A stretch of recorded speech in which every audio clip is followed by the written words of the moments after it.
Monsieur le Président, John Simpson de la BBC.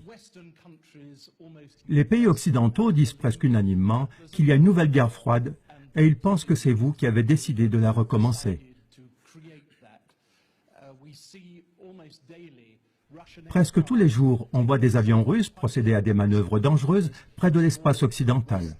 Cela se fait sous votre commandement, c'est vous qui décidez ça en tant que commandant suprême. Vous envoyez les troupes russes sur le territoire d'un pays souverain, l'Ukraine. D'abord, il y a eu le cas de la Crimée, ensuite de la partie orientale de l'Ukraine.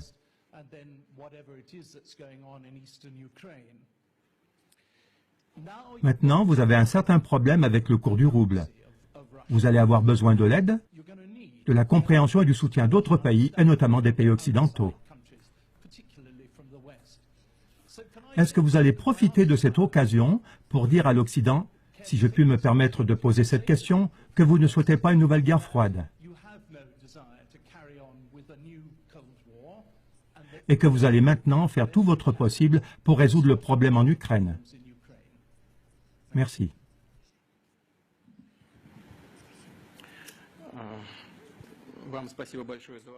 Je vous remercie beaucoup pour votre question. Tout d'abord, en ce qui concerne les exercices militaires, les manœuvres aériennes et l'expansion de nos forces armées. Vous avez dit à l'instant que la Russie a considérablement contribué à la tension qu'on voit actuellement dans le monde. La Russie y a bien évidemment contribué, mais seulement dans l'intention de défendre toujours plus fermement ses intérêts nationaux. On n'attaque pas l'Occident. Je veux dire attaquer dans le sens politique. On n'agresse personne. On ne fait que défendre nos intérêts. Le mécontentement de nos partenaires occidentaux, notamment des Américains, est lié au simple fait que nous défendons nos intérêts. L'augmentation de la tension n'est pas liée à nos manœuvres militaires ou à d'éventuelles actions menaçantes de notre part dans le domaine de la sécurité. Je m'explique. Vous avez parlé des vols de nos avions de combat, y compris des vols de nos avions stratégiques. Mais est-ce que vous savez qu'au début des années 1990, la Russie a complètement arrêté les vols stratégiques dans les régions éloignées, comme l'Union soviétique le faisait auparavant?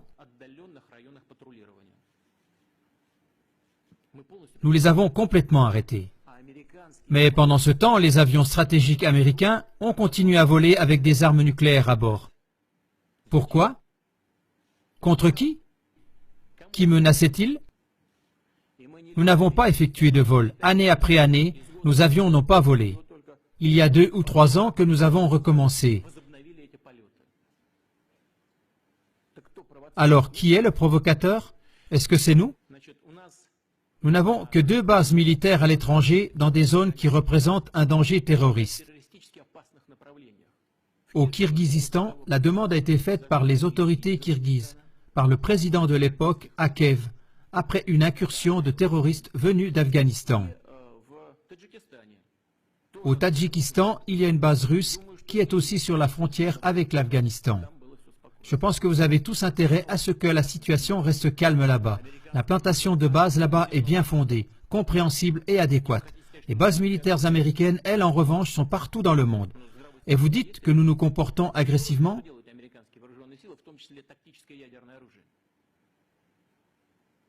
Le bon sens, il est où? Que font les forces américaines en Europe avec leurs armes nucléaires pré-stratégiques? Qu'est-ce qu'elles font là-bas? Écoutez, le budget de la défense russe pour l'année prochaine a augmenté. L'équivalent en dollars, pour ne pas dire une bêtise, c'est à peu près 50 milliards de dollars. Et le budget militaire du Pentagone dépasse le nôtre de 10 fois, 575 milliards de dollars. Le Congrès l'a accordé dernièrement.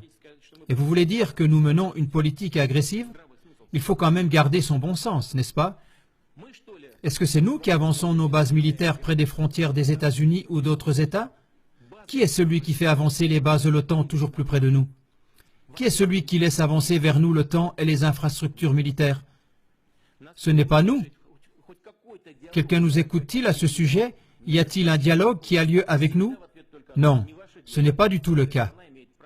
On nous dit toujours la même chose. Ce n'est pas votre affaire. Chaque pays a le droit de choisir sa méthode pour garantir sa sécurité. Alors bon, nous allons donc faire la même chose. Pourquoi on nous interdit ça? Et j'en ai déjà parlé.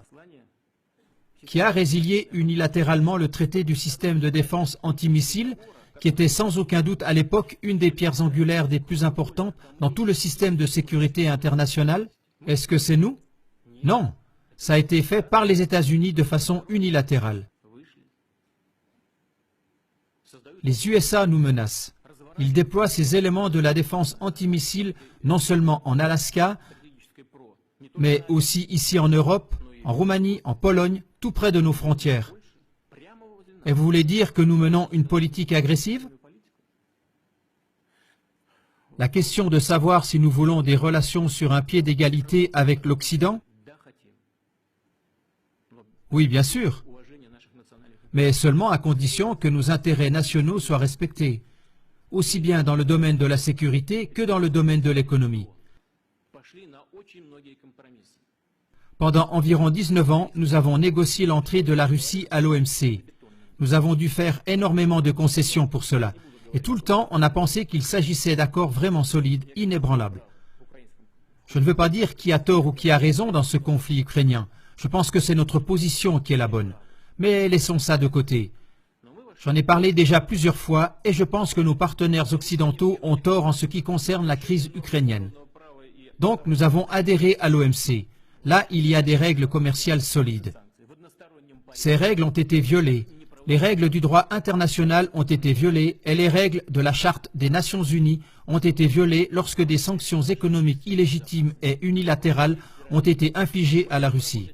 Est-ce de nouveau nous qui avons tort? Nous voulons entretenir des relations tout à fait normales avec l'Occident dans le domaine de la sécurité, dans la lutte contre le terrorisme, dans le domaine de la non-prolifération des armes nucléaires. Nous voulons collaborer dans le domaine de la lutte contre la drogue, contre le crime organisé et pour la prévention des maladies infectieuses, y compris le virus Ebola. Tout cela, nous allons le faire ensemble, y compris dans le domaine économique, si nos partenaires occidentaux veulent bien.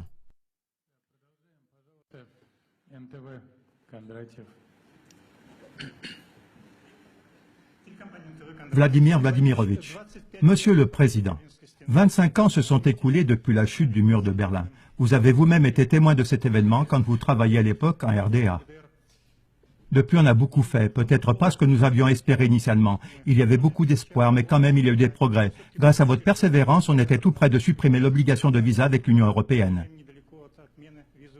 Et maintenant, en cette année d'anniversaire de la chute du mur, en quelques semaines à peine, il y a à nouveau un mur qui est érigé. Pas en béton, mais il est là. Un mur invisible d'aliénation, de méfiance, d'accusation réciproque. Et où pensez-vous que ce refroidissement va nous conduire? Certains parlent déjà d'une nouvelle guerre froide.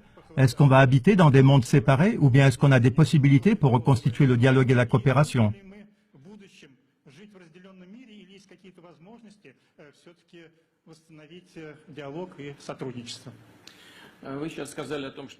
Vous avez parlé de la chute du mur de Berlin et actuellement on voit que de nouveaux murs sont en construction. Donc je réponds à cette question et j'espère que sur ce sujet vous serez d'accord avec moi. Ce n'est pas d'aujourd'hui que nous voyons la construction de murs. C'est bien vous qui êtes un spécialiste pour l'Allemagne et pour l'Europe. Après la chute du mur de Berlin, ne nous a-t-on pas dit qu'il n'y aurait aucune extension de l'OTAN vers l'Est? Malgré tout, celle-ci a tout de suite commencé. Il y a eu 2 vagues d'extension de l'OTAN vers l'Est. Et cela, n'est-ce pas un mur? Oui, ce n'est pas un mur matériel et réel, mais c'est plutôt un mur virtuel et invisible. Mais on a commencé à ériger ce mur. Et le système de défense américain antimissile en Europe le long de nos frontières, n'est-ce pas un mur également? Comprenez, personne n'a stoppé cela. Et c'est cela le problème principal des relations internationales d'aujourd'hui. Nos partenaires n'ont pas freiné. Ils ont décidé qu'ils étaient les vainqueurs, qu'ils constituaient l'empire et que les autres étaient les vassaux qu'il s'agit de descendre. Et c'est ça le problème.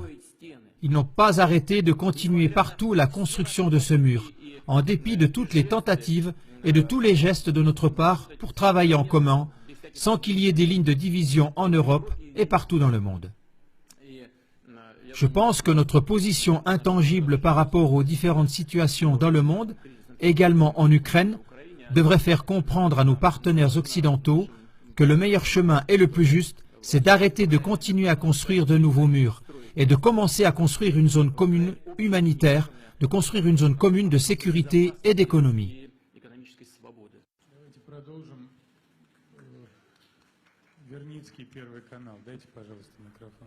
Monsieur le Président, ce qui se passe actuellement avec notre économie, est-ce le prix pour la Crimée? C'est maintenant le moment de l'avouer honnêtement. Non, ce n'est pas le prix pour la Crimée. C'est le prix pour notre désir naturel de pouvoir subsister en tant que nation, en tant que civilisation, en tant qu'État.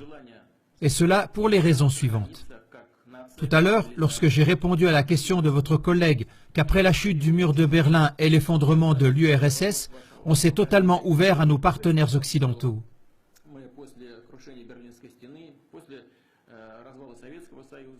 Et qu'est-ce qu'on a pu voir ensuite?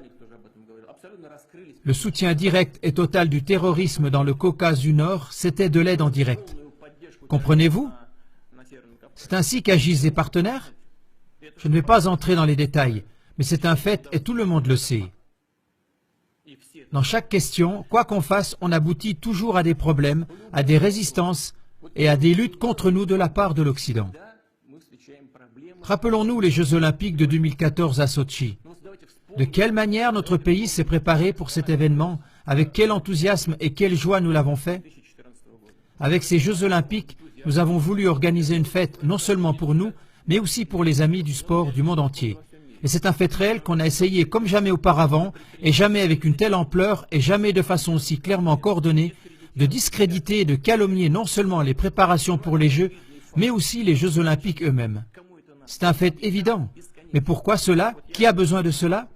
Et ça continue sans fin. Lors de la réunion du club Valdai, j'avais déjà utilisé l'image de l'ours russe. Pour beaucoup de gens, l'ours symbolise la Russie. À ce moment-là, j'avais comparé la Russie à l'ours qui protège sa taïga. Si nous continuons à analyser cette image de l'ours, alors moi-même j'ai parfois la pensée que notre petit ours devrait effectivement se tenir tranquille et qu'il devrait arrêter peut-être de chasser les marcassins à travers la taïga et à la place manger peut-être seulement des baies et du miel. Peut-être qu'alors on laisserait l'ours tranquille. Non, on ne le laissera pas tranquille parce qu'on voudra toujours enchaîner l'ours. Et dès qu'ils y arriveront, ils arracheront les dents et les griffes à l'ours. Dans notre langage moderne, cela représente les armes nucléaires de dissuasion. Dès que cela arrivera, que Dieu nous en protège, l'ours lui-même deviendra inutile et on s'appropriera la taïga. Car à plusieurs reprises, nous avons entendu de la bouche de représentants presque officiels de l'Occident qu'il est injuste que toute la Sibérie, avec ses ressources illimitées, n'appartienne qu'à toute la Russie. Est-ce donc injuste? Arracher le Texas au Mexique? C'était donc tout à fait correct? Que nous vivions sur notre propre territoire, ce serait donc injuste et pour cela on devrait diviser nos terres? Et dès que les griffes et les dents ont été arrachées à l'ours, alors on n'aura plus besoin de l'ours, on fera de lui une descente de lit, un ours empaillé. Et donc, il ne s'agit pas du tout de la Crimée. Il s'agit de défendre notre autonomie, notre souveraineté et notre droit d'existence. C'est ça que nous devrions tous comprendre.